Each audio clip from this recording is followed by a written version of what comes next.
The photograph showed up in an auction catalog that nobody paid attention to. I was scrolling through maritime history lots on a Tuesday evening, searching for anything related to World War II Pacific Theater naval operations, when I saw it. A single black and white photograph dated August 1944, labeled simply, PT Boat 109 Crew, Pacific Theater. The image quality was poor, faded, water-damaged, the kind of photograph that had been kept in a metal locker on a small combat vessel and exposed to salt spray, humidity, and the corrosive effects of tropical weather for nearly 80 years. But even through the deterioration, I could see something remarkable. 13 young men arranged on the narrow deck of a torpedo boat, their uniforms rumpled from weeks of continuous operations, their faces marked with the particular exhaustion that comes from living with constant danger, from knowing that each night could be their last. I purchased the photograph for $37, a reasonable price for something that nobody else seemed to recognize as significant. It arrived 2 weeks later, carefully packaged by the auction house in protective cardboard and tissue paper. I placed it on my desk and began studying it with magnification equipment, the way I'd learned to study these images over the past few years of collecting lost photographs. The crew members ranged in age from what appeared to be 19 or 20 to perhaps 30. Most were standing in formal military posture, but one man, positioned slightly off-center, almost as if trying to make himself less visible, was seated on a piece of equipment, and his hands held something small, metallic, unremarkable at first glance. It looked like a modification to the boat's equipment, something that might have been added by sailors improvising repairs or improvements in the field. It could have been anything: a spare part, a piece of jury-rigged equipment, a tool left accidentally in frame. On the back of the photograph, in pencil so faded it was almost invisible, barely legible after decades of fading and exposure, someone had written in careful, deliberate script, August 1944 PT 109. The device that saved us. Never tell them how it worked. Destroy this if found. The final 2 words were underlined heavily, as if the photographer had wanted to emphasize the importance of destruction, the necessity of erasure. Someone had wanted this photograph to disappear. Someone had wanted the evidence destroyed. But someone else, possibly the same person in a moment of doubt, had preserved it instead, keeping it hidden in a metal locker, allowing it to survive 80 years of salt air and humidity and the degradation of time. I had been collecting lost photographs and forgotten stories for 3 years now, ever since I'd discovered Dorothy Chen's story and realized how many contributions to the war effort had been systematically erased from the historical record.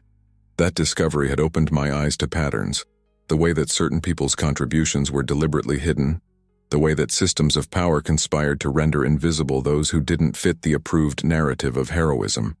I'd become attuned to the way that certain photographs contained hidden layers of meaning, the way that seemingly ordinary military documentation could conceal extraordinary stories, the way that a single image could hold secrets that had been kept for generations.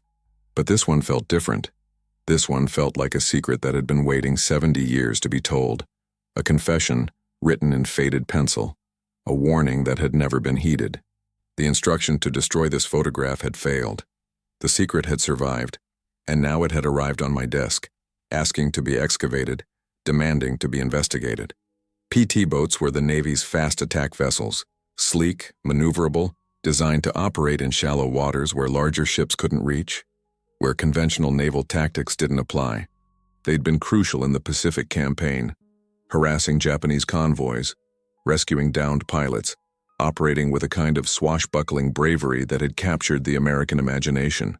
President Kennedy's command of PT 109 had become legendary, though the circumstances of the boat's sinking and Kennedy's subsequent rescue remained controversial and contested. But PT 109 wasn't the only PT boat operating in the Pacific. There were hundreds of them, small, fast, dangerous. Most of their stories had been forgotten entirely, their crews scattered, their achievements unrecorded. I began researching the crew of PT 109 from August 1944. The official Navy records existed, but they were sparse and official, lacking human detail. Combat reports, fuel and ammunition logs, personnel rosters with names but no context. The men had names, ranks, serial numbers, but beyond the bare facts of their service, they were mostly invisible.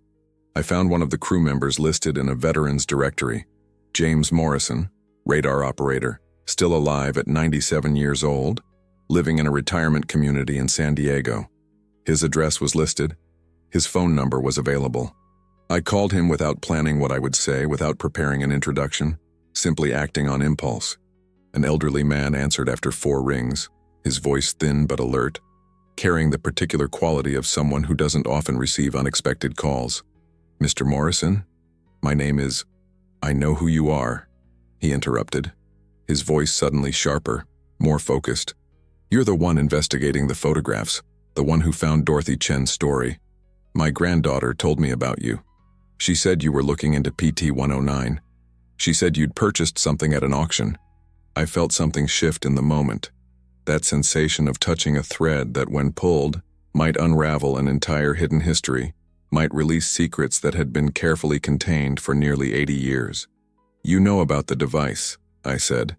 It wasn't a question. The certainty in his voice, his knowledge of who I was, his immediate understanding of why I was calling, it all suggested that he'd been waiting for this conversation, that he'd anticipated this moment would eventually arrive. There was a long pause. I could hear him breathing, could sense the weight of what he was about to share, the burden he'd been carrying alone since the last surviving crew member had died. It was the pause of someone deciding whether to break a sacred oath, whether 70 years of silence was finally long enough. "I've been waiting," Morrison said quietly, his voice carrying decades of accumulated weight. "For someone to ask. For 70 years, I've been waiting. We made a pact, me and the surviving crew members. We promised we'd never tell how it worked, never explain what that device actually was.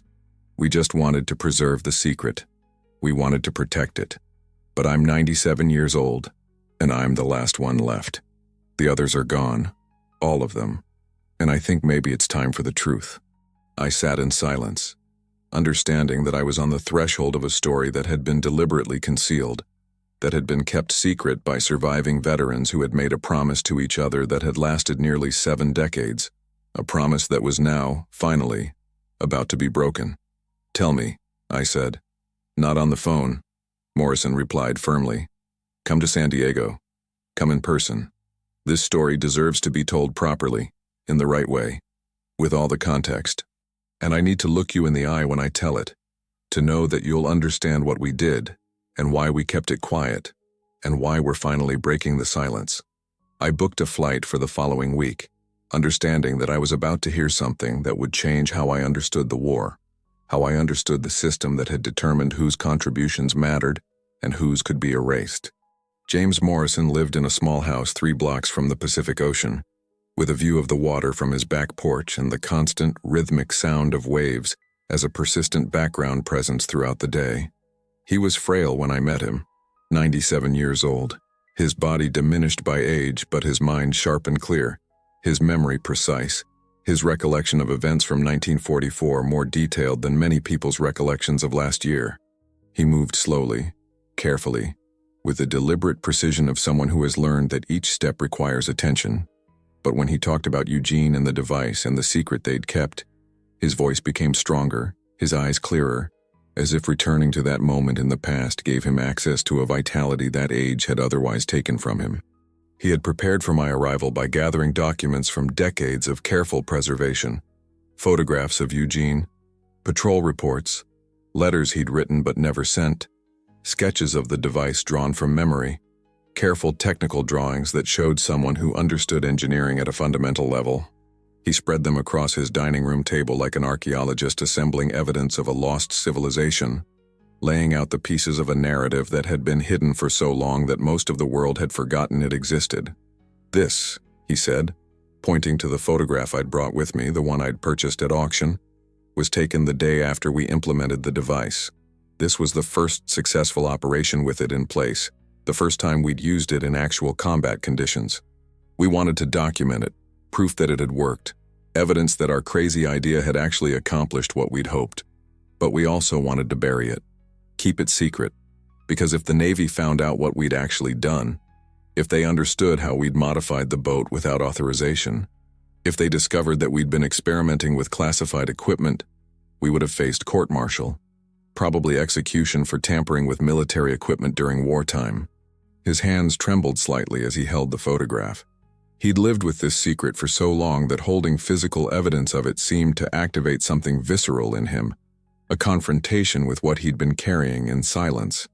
"What was the modification?" I asked, my pen poised over my notebook, understanding that I was about to hear something that historians had missed, something that the official record had failed to capture. Morrison picked up one of the sketches, holding it carefully, reverently, as if the paper itself might disintegrate if handled roughly. The drawing showed a detailed mechanical device that looked almost like a gyroscope, but with elements that seemed designed to measure something.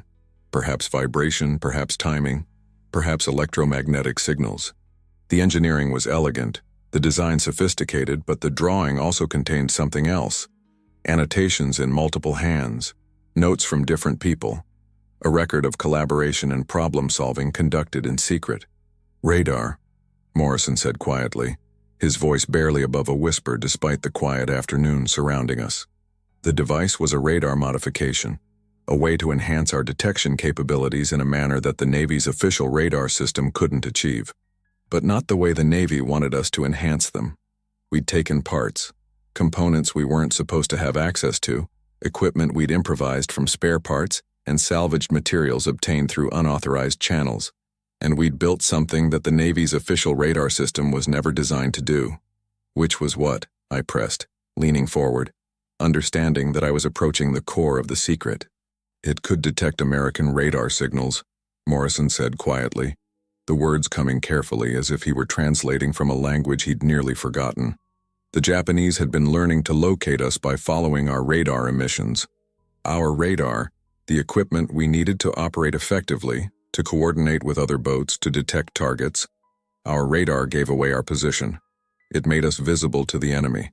The Japanese would see our radar emissions and know exactly where we were, and they would come for us.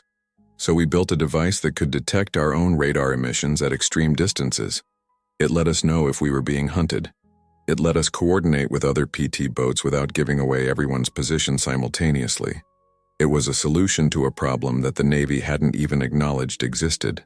I studied the sketches more carefully, tracing the circuit paths, trying to understand the sophistication of what they'd accomplished. The engineering was remarkable. Working with the equipment available on a small combat vessel, using salvaged parts, creating something that represented advanced thinking about radar systems and their vulnerabilities. "Who designed it?" I asked, though I suspected I already knew the answer from Morrison's careful preservation of the documents, his almost reverential handling of the sketches. "A kid named Eugene Chen," Morrison said, and I could hear the respect in his voice, the affection, the lingering grief. 19 years old, radio man second class. He'd been studying electronics before the war, night school, self-taught, the same way so many of us learned when the system wouldn't teach us. He understood how radar worked in a way that the official Navy manuals didn't quite explain. He saw a problem, that our radar was making us vulnerable, and he figured out a solution. He figured it out on his own time, working in the evenings, using salvaged components, and he was willing to risk everything to implement it. "Where is he now?" I asked, though something in Morrison's expression, in the way his voice had taken on a retrospective quality, suggested I knew the answer to that question as well. Morrison's expression became sad, distant, as if he were looking back across 70 years to a moment of terrible loss. "Dead. All of them are dead. Eugene was killed in 1945. A Japanese shell hit our boat during a surface engagement. He died in my arms, and with him died the knowledge of how to build that device. We all swore that we'd never recreate it, never explain how it worked, never let anyone know that we'd modified our radar. Because Eugene's family was Chinese. If the Navy found out what we'd done, what we'd modified, what we'd accomplished, it would have destroyed his family. They would have been investigated. There would have been questions about loyalty, about whether a Chinese American could be trusted with sensitive military technology. There would have been suspicion, accusation, the kind of institutional paranoia that this country directed at anyone who looked different, who had a foreign-sounding name, who represented something that didn't fit the approved narrative of American identity. So we kept the secret, We kept it for 70 years. We kept it to protect Eugene's family. I looked at the photograph again, searching for Eugene Chen's face among the crew.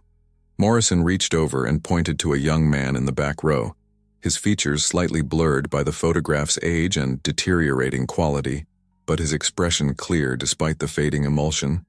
A young man who looked both exhausted and proud, someone who had solved an impossible problem and was already understanding the cost of that solution, the price that genius would extract from him.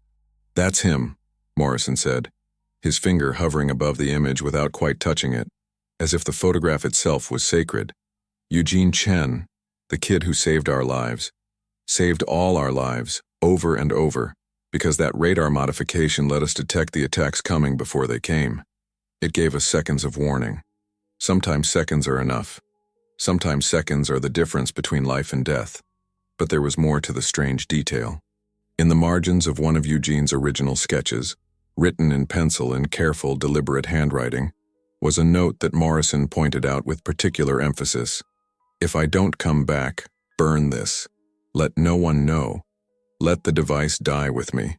The world isn't ready for Chinese-American ingenuity. Let them think the Navy's official radar was enough. Let them think we were just lucky."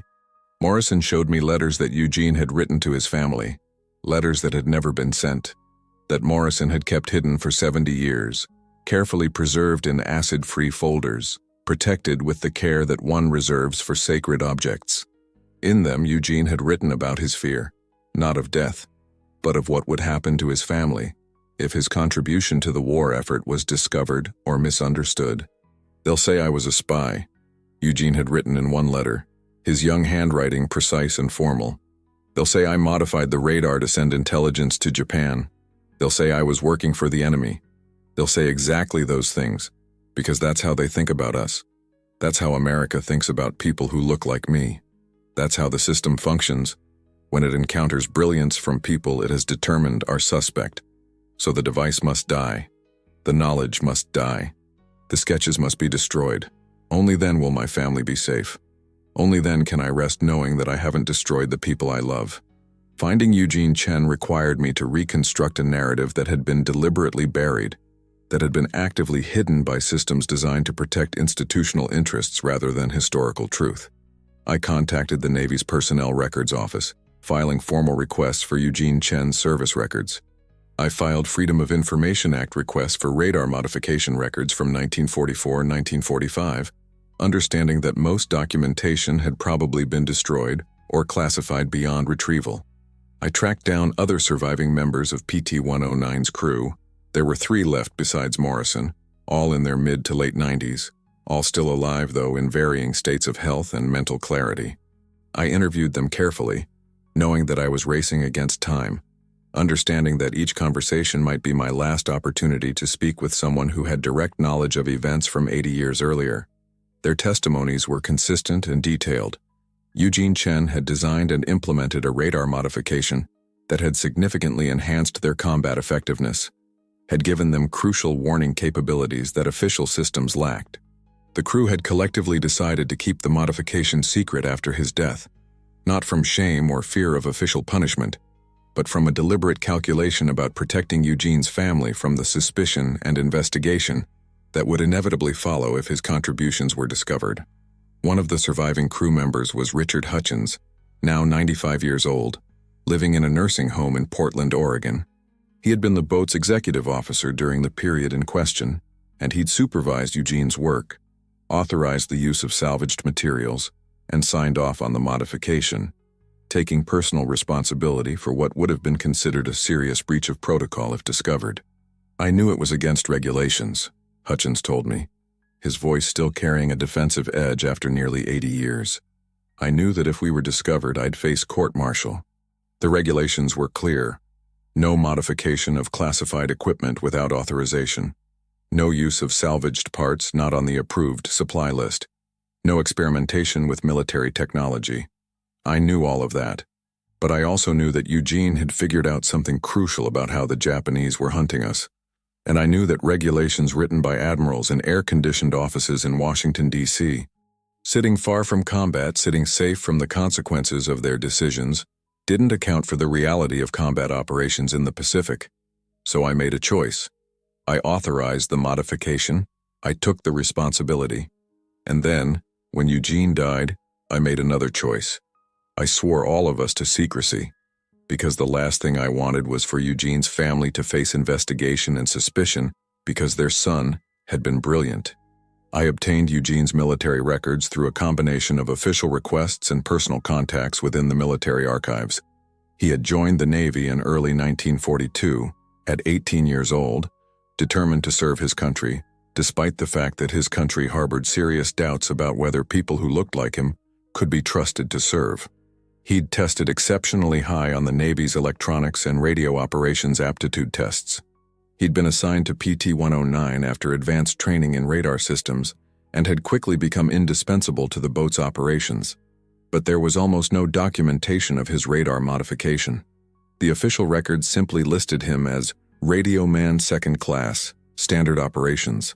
Competent, reliable. There was no mention of any unauthorized modification. There was no acknowledgement of his contribution to the boat's enhanced combat effectiveness.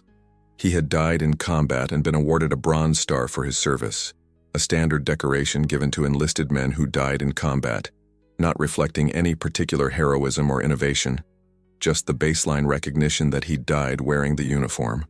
I tracked down Eugene's family through genealogical records, public documents, and careful investigation. His sister, now 91 years old, lived in San Francisco, in the same neighborhood where Eugene had been born, possibly in the same house. She had been a child when Eugene died, only 7 years old, but she remembered him. She remembered his brilliance, his anxiety about being perceived as disloyal, his determination to prove that Chinese Americans were patriotic Americans worthy of trust.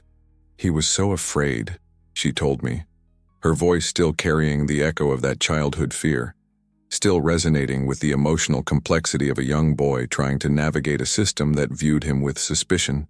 He would come home on leave, and he would be paranoid about what people thought of him. He'd say, "They don't trust us, they think we're the enemy." And my parents would try to reassure him, but he knew something that they didn't want to acknowledge. He knew that no matter how hard he worked, no matter what he contributed, there would always be suspicion. There would always be questions about his loyalty. And he understood that it was better to erase his contribution than to subject our family to that investigation. Eugene's sister showed me letters that her mother had kept, letters that Eugene had written home, never explaining what he was doing because military security prevented detailed communication, but expressing his emotional state, his fears, his determination to prove himself. In one letter dated July 1944, just weeks before his death, he had written, "If something happens to me, if I don't make it home, I want you to know that I was loyal. I want you to know that everything I did was for America. But I also want you to know that America doesn't think of me as American. And that's okay. That's just how it is. That's just the reality of being Chinese American. It doesn't matter what I do. It doesn't matter how hard I work or how much I contribute. There will always be people who question whether I belong here. So I'm doing my work. I'm solving the problems I can solve. And I'm trying to make sure that my family will be safe, no matter what happens to me." I began piecing together Eugene's story. A brilliant young man of Chinese descent, desperate to serve his country, forced to hide his brilliance because it might be interpreted as suspicious, ultimately dying in combat without ever receiving acknowledgement for his most important work. His death and the crew's decision to keep his modification secret had combined to erase him from history entirely, to render him invisible despite his contributions to a critical military operation. But the effects of his innovation hadn't been erased. I obtained declassified combat reports from PT-109's operations in August and September 1944. The boat's survival rate, its successful evasion of Japanese attacks, its improved coordination with other PT boats. All of these showed a marked improvement after Eugene's radar modification was implemented. The device had worked exactly as he'd designed it. The warning capability had functioned as intended. It had saved lives. Multiple lives. Documented lives. The crew had kept their promise. The modification had died with Eugene. But the secret had persisted, passed down through surviving crew members, carefully preserved, finally revealed to me because James Morrison had decided that 70 years of silence was long enough, that the burden of the secret had become heavier than the weight of breaking the oath. Eugene Chen was born in 1925 in Los Angeles, in a neighborhood that was primarily composed of Chinese immigrant families struggling to establish themselves in a country that had made immigration restrictions specifically designed to exclude them, to limit their numbers, to contain their influence. His parents, Chen Liu and Chen Wei, had come to America separately, his mother in 1910, his father in 1912, both believing in the mythology that America was the land where hard work and intelligence could overcome any barrier, could transcend any prejudice. They'd met in Los Angeles through family connections, through the close networks of Chinese immigrant communities trying to maintain identity and connection in a hostile environment. They married quietly in a small ceremony, settled into the narrow parameters of life available to Chinese immigrants in the 1920s, and committed themselves to building a future for their children that would be better than what they'd experienced themselves. Eugene's father worked as a merchant in the Chinese quarter of Los Angeles, running a small shop that sold imported goods, traditional medicines, tools, and materials that maintained connection to the homeland. Eugene's mother worked as a seamstress, taking in complicated embroidery work from wealthy American families, creating beauty with her hands that other people would wear and other people would receive credit for. They lived in a small apartment above a restaurant, raised 3 children, Eugene and 2 sisters, and taught them that American citizenship was a privilege to be earned through exceptional effort and unquestionable loyalty, that being Chinese American meant having to work harder, achieve more, prove yourself more thoroughly than people who didn't carry the burden of difference. Eugene was the middle child, smart in the way that some children are smart, not just academically intelligent but mechanically brilliant, able to see how systems worked, able to understand the logical relationships between components of complex machines, able to intuitively grasp principles of engineering and physics that others had to study for years to understand. By the time he was 8 years old, he'd disassembled a broken clock and reassembled it so that it worked better than it had before the breakdown. By 12, he was repairing radios for neighbors, understanding intuitively how electromagnetic signals worked, how to diagnose and fix problems that stumped adults who'd learned through formal training and textbooks. But Eugene also grew up in a country that was uncertain about him, that viewed him with fundamental doubt. The Chinese Exclusion Act had been repealed only in 1943, just as Eugene was finishing high school, a symbolic gesture that came too late to spare him a childhood of exclusion. For his entire childhood, Chinese immigration had been illegal. Chinese people already in America faced restrictions on property ownership, employment, social integration. Schools were segregated by practice, if not by law. Neighborhoods were segregated. The country that Eugene had been born in didn't quite accept that he belonged there, didn't embrace him as fully American, despite his birth certificate, despite his citizenship. His parents tried to shield him from this reality, tried to protect his childhood from the weight of prejudice and suspicion. But Eugene was intelligent enough to understand it anyway. He was observant enough to see how people looked at his parents, how assumptions were made about their loyalty, how their foreignness was perceived as a kind of permanent disability. He understood that he would have to be better than his white peers, work harder, prove himself more thoroughly. He understood that his intelligence, his skill, his loyalty would all be questioned repeatedly, that he would have to answer those questions over and over for the rest of his life. His high school teachers recognized his brilliance. They encouraged him to pursue engineering, to apply to universities, to imagine a future of professional achievement. But the doors that opened for brilliant white boys, admission to top universities, job offers from major companies, recognition in scientific journals, those doors remained firmly closed for a brilliant Chinese boy. University engineering programs sent rejection letters, polite but final. Companies that were hiring didn't hire Chinese Americans for technical positions. The system communicated clearly, your intelligence is not welcome in these spaces. Your ambition doesn't fit our organizational structure. Your future is predetermined, regardless of your capabilities. When Japan attacked Pearl Harbor in December 1941, Eugene was 16 years old. He watched America go to war, and he understood immediately that this was his opportunity. This was the moment when Chinese Americans could prove their loyalty. could demonstrate conclusively that they belonged to this country, could earn the acceptance that had been denied them in peacetime. He understood that the war was his pathway to contribution, to recognition, to proving his worth in a way that civilian life would never permit. So he committed himself to military service with an intensity that bordered on desperation. He enlisted in the Navy in early 1942 at 17 years old, with his parents' permission and his own clear sense of purpose. The Navy needed radio men. Eugene had already been studying electronics on his own, night classes at a local community center, books from the library, informal apprenticeships with electronics repair shops where owners had recognized his talent and allowed him to work in exchange for the opportunity to learn. He tested exceptionally well on the Navy's electronics aptitude tests, scoring in the top percentile, demonstrating capabilities that impressed the testing officers. But he also understood, from the moment he put on his Navy uniform, that his presence in the service was controversial. There were officers who questioned whether a Chinese American should be trusted with sensitive equipment.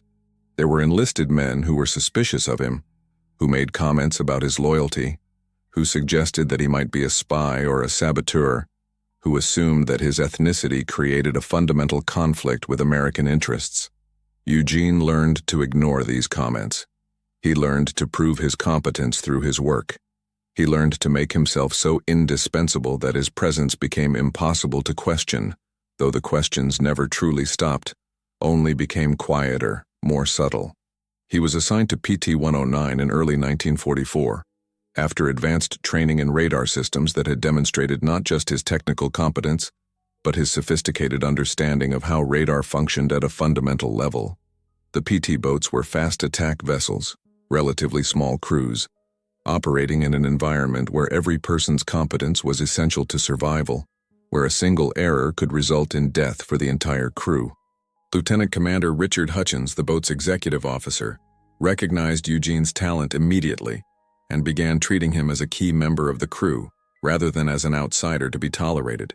Eugene threw himself into the work with an intensity that suggested he understood this as his last chance to prove himself, his final opportunity to demonstrate that a Chinese American could be trusted with responsibility. He became obsessed with understanding the Navy's radar system, not just how to operate it, but how it actually worked at a fundamental level. He studied the equipment constantly. He read every manual, every technical specification, every design document he could access. He began to understand the radar system's limitations, its vulnerabilities, the ways that enemy forces could exploit its weaknesses. In the summer of 1944, as PT-109 prepared for combat missions in the Pacific, Eugene became aware of a critical problem that was consuming the command structure, frustrating military strategists, and costing lives. Japanese forces had learned to track American radar emissions. They understood that when American radar was active, American ships were nearby. They'd learned to use that information to hunt their prey, to detect American positions, to coordinate attacks. PT boats were particularly vulnerable because their radar emissions were necessary for coordination and targeting. But those same emissions made them targets. It was an elegant trap. The technology that allowed them to fight also revealed their position. Eugene began thinking about a solution late at night, lying in his bunk while other crew members slept, sketching calculations on scraps of paper, running through mathematical scenarios in his mind. What if there was a way to detect their own radar emissions at extreme distances? What if they could know when those emissions were being picked up by enemy detection equipment? What if they could use that knowledge to warn each other, to evade attacks before they came? It was an impossible problem. The Navy's official solution was to simply accept the risk. Radar was necessary, so you accepted that enemy forces would hunt you by your radar signature. But Eugene began imagining modifications, improvements, alternative approaches. He started salvaging components from damaged equipment, from spare parts, from abandoned installations. He began sketching designs in his personal notebooks, careful technical drawings that showed someone who understood not just electronics but the fundamental principles of electromagnetic theory. And Lieutenant Commander Hutchins, recognizing both the brilliance of the idea and its violation of naval regulations, made a decision that would have consequences for the rest of his life. He would authorize Eugene to proceed. Hutchins understood the risk. He understood that if the modification was discovered, he would face court-martial. But he also understood that if Eugene's idea worked, it might save lives, might give his crew the warning capability they needed to survive in an environment where survival was never guaranteed. The modification took 3 weeks to complete, working in the evenings after Eugene's official duties were finished, working in a makeshift workshop below deck, using salvaged components, equipment he wasn't officially supposed to have, materials that came from sources that would never be documented in the official supply records. He built a device that could detect radar emissions across a wide spectrum of frequencies, including their own radar's emissions, including the radar signatures of other PT boats, including the radar systems that Japanese aircraft and surface vessels used to hunt American ships.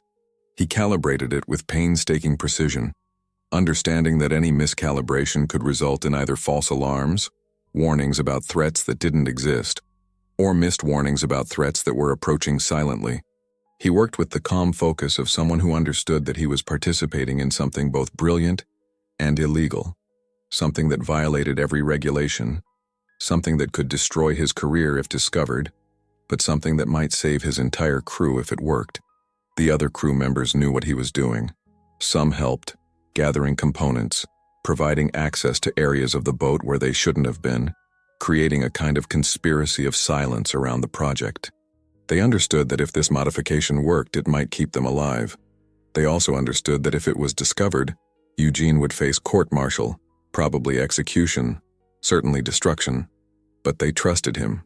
They believed in him. They decided that the potential benefit justified the risk. Eugene worked with the dedication of someone who was trying to prove that a Chinese American was worthy of trust, worthy of responsibility, worthy of being treated as fully American. He worked with the desperation of someone who understood that the stakes were life and death, and who was determined to tip the balance toward life. The device was small, perhaps 8 inches long, cylindrical, with a simple display mechanism that would light up when enemy radar detection equipment was scanning the boat. It was elegant in its simplicity, sophisticated in its engineering, beautiful in the way that well-designed solutions are beautiful. Eugene had managed to create something that worked with the boat's existing power system, that required minimal maintenance, that was robust enough to survive combat conditions, that could be explained as a standard modification if it was ever discovered. On August 12, 1944, the device was activated for the first time during an actual combat patrol in waters where Japanese naval activity was known to be constant and deadly. PT-109 was operating near Bougainville, in an area where Japanese naval activity was known to be significant, where American boats were hunted regularly, where survival was measured in hours and minutes rather than days. The boat moved quietly through the darkness, its radar operating on a low frequency, its crew on constant alert. Eugene's modification detected the radar emissions being bounced back, information that wouldn't have been available through the boat's official systems. It was working exactly as designed, functioning perfectly, exceeding expectations. But the real test came when enemy radar locked onto the PT boat, when Japanese detection equipment found them, when the hunt began. The modification's indicator lit up, a clear, unmistakable signal that the boat had been detected. Eugene immediately notified Lieutenant Commander Hutchins on the intercom. The boat changed course, increased speed, began evasive maneuvers designed to confuse enemy tracking.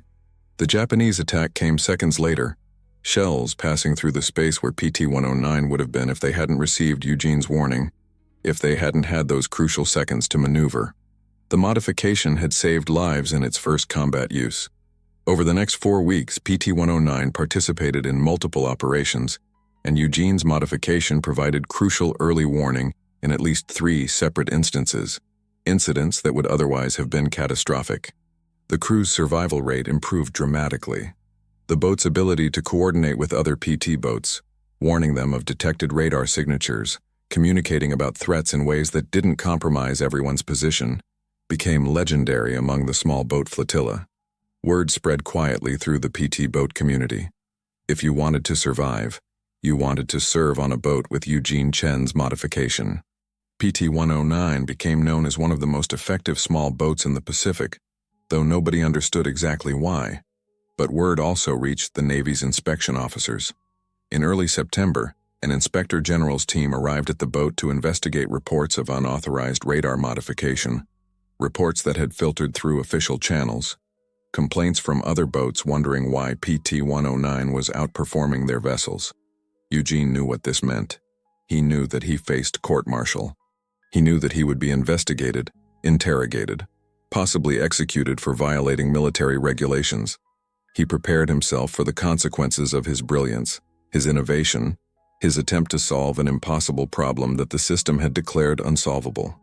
James Morrison was 98 years old when he decided to finally break the silence, when he understood that carrying the secret any longer would dishonor Eugene's memory, rather than protect it. He had kept the secret for 74 years. He had lived a full life, married, had children, built a career in electronics, contributed to the post-war development of radar and communications technology, lived with the knowledge of what he'd accomplished while being unable to acknowledge it. He'd carried the weight of the oath through decades of prosperity and stability, never telling anyone, never revealing what he'd been part of, never allowing himself the satisfaction of explaining his role in history. But as he entered his final years, as he understood that he was one of the last surviving crew members, as he confronted his own mortality, he began to believe that the truth deserved to be told, that Eugene's family deserved to know what he'd accomplished, that America deserved to know what had happened when it forced brilliant people into invisibility, that the historical record deserved to be corrected, even if the correction came 74 years too late. I spent 3 days in San Diego, interviewing Morrison, reviewing documents, listening to his memories, understanding that I was witnessing a deathbed confession, not of guilt, but of conscience.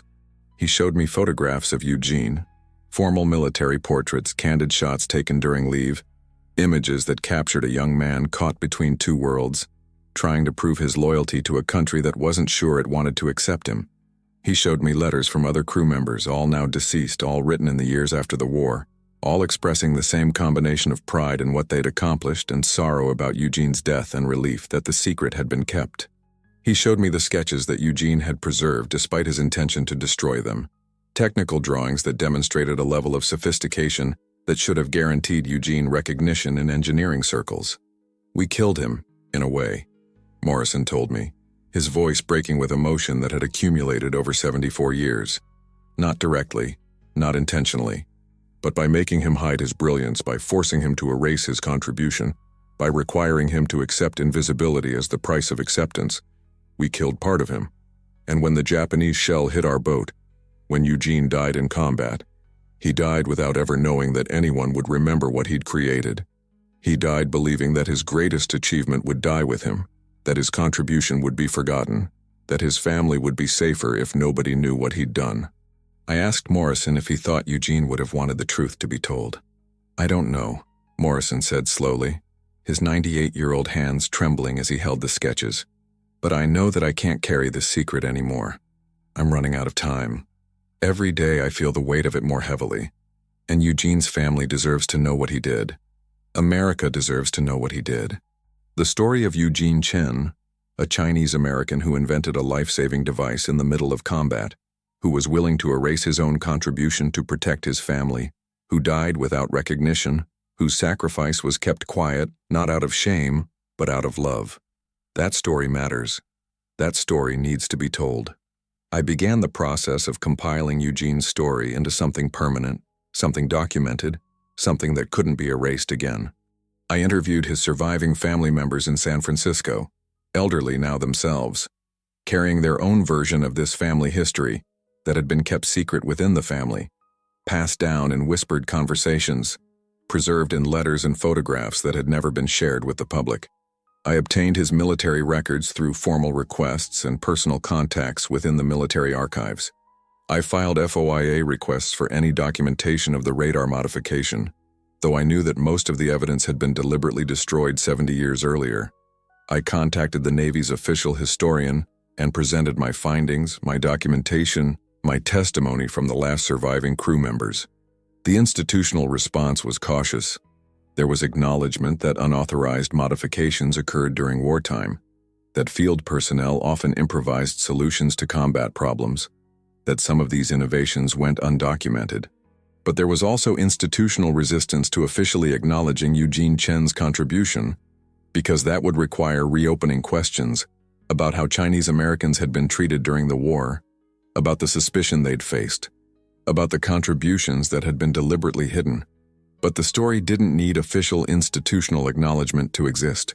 I published an article in a naval history journal. I presented the research at an academic conference on World War II history. I created a documentary segment about Eugene Chen and PT-109. The story spread through academic circles, through Chinese-American communities, through naval history enthusiasts, through the families of World War II veterans who recognized in Eugene's story echoes of their own family narratives of erasure and invisibility. The Navy eventually issued an official acknowledgement, a formal statement recognizing that Eugene Chen had made significant contributions to PT-109's operational effectiveness during 1944, that his innovative approach to radar systems had enhanced the boat's survivability, that he had been killed in combat in November 1944. The statement was careful, measured, limited in scope, but it was something. It was official recognition. It was an admission that his contribution mattered. It wasn't a perfect acknowledgement.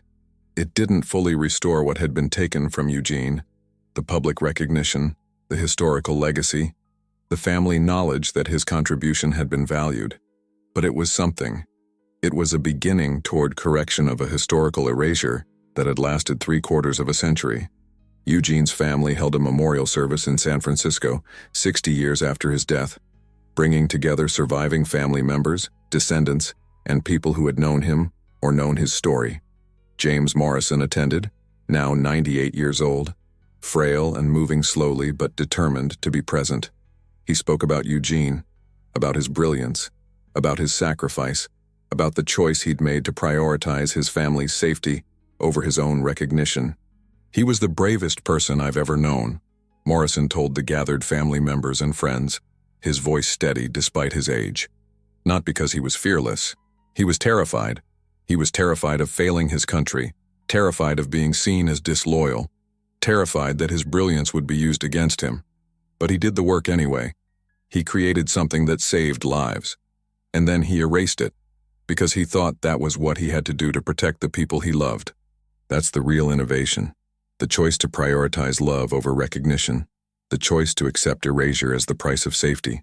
Eugene Chen was brilliant, and he was brave, and he deserved better than to be forgotten.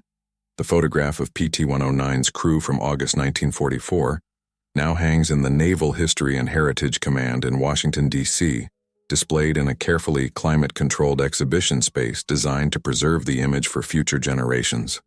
It's displayed in a small but significant exhibit titled Invisible Innovation, Eugene Chen and the Untold Stories of Pacific Combat. The photograph is accompanied by comprehensive explanatory text describing the radar modification, Eugene's role in its development, the crew's decision to keep the technology secret to protect his family from investigation and suspicion. There are sketches from Eugene's personal notebooks, carefully preserved and framed. There are letters he wrote but never sent, providing insight into his emotional state, his fears, his determination to serve his country despite his country's doubts about him. There is documentation of the modification's effectiveness, declassified combat reports showing PT-109's improved performance. There are testimonies from surviving crew members, recorded and transcribed, providing first-hand accounts of how Eugene's device functioned, how it saved lives, how it changed the dynamics of PT boat operations in the Pacific. The photograph is no longer just a historical document. It has become a moral document, evidence of what was lost when systems of power forced brilliant people into invisibility, when national security protocols required the erasure of contributions based on the contributor's identity and ethnicity, when the price of acceptance was forgetting one's own achievements and contributions. Standing before the photograph in the museum, you can see Eugene Chen in the back row, his face slightly obscured by age and the photograph's deterioration, but his expression clear despite the fading emulsion, determined, proud, exhausted. He holds something in his hands that looks like nothing important to the untrained eye, but which represented hours of brilliant problem-solving, violated Navy regulations, and ultimately, the survival of his crewmates and countless other sailors whose lives depended on the warning capability he'd created. The photograph shows what was: a young man trying to prove his worth through innovation, trying to serve his country despite his country's fundamental doubts about him, trying to save lives while protecting his family from consequences he was certain would be devastating and unjust. The photograph shows a moment frozen in time, a crew unified by experience, a secret about to be kept for 3/4 of a century. The photograph also shows what was hidden, the calculation Eugene made, the erasure he accepted, the price he paid for his brilliance. You can see all of that in his face if you know what to look for. The weight of carrying a secret that will destroy you if revealed. The understanding that his greatest achievement would be forgotten. The acceptance of invisibility as the condition of his family's safety. It's there in how his shoulders are positioned slightly apart from the rest of the crew, in how his eyes look slightly distant, in how his hands hold the device with a kind of resignation. James Morrison passed away 6 months after breaking his silence, 6 months after my visit to San Diego. He lived long enough to see the exhibit open at the Naval History and Heritage Command. He lived long enough to see Eugene Chen's name attached to his achievement, his contribution publicly acknowledged, his story told in places where other people could read it and understand it and preserve it. He lived long enough to know that the secret, after 74 years, had been told, and that the world hadn't collapsed. Instead, the world had expanded. Room had been made for Eugene's story, for his achievement, for the recognition he should have received in 1944. The crew's pact had been kept for as long as it needed to be kept. They had protected Eugene's family, allowed them to live without suspicion, allowed them to simply be American without having to defend Eugene's loyalty or answer questions about where his allegiances lay. And when the time came, when the last of the surviving crew members understood that silence no longer served its purpose, that the weight of the secret had become heavier than the weight of breaking the oath, the truth was finally allowed to emerge. The photograph remains on display, preserved in acid-free materials, protected by museum-quality climate control, visited by school children and military historians and descendants of the crew.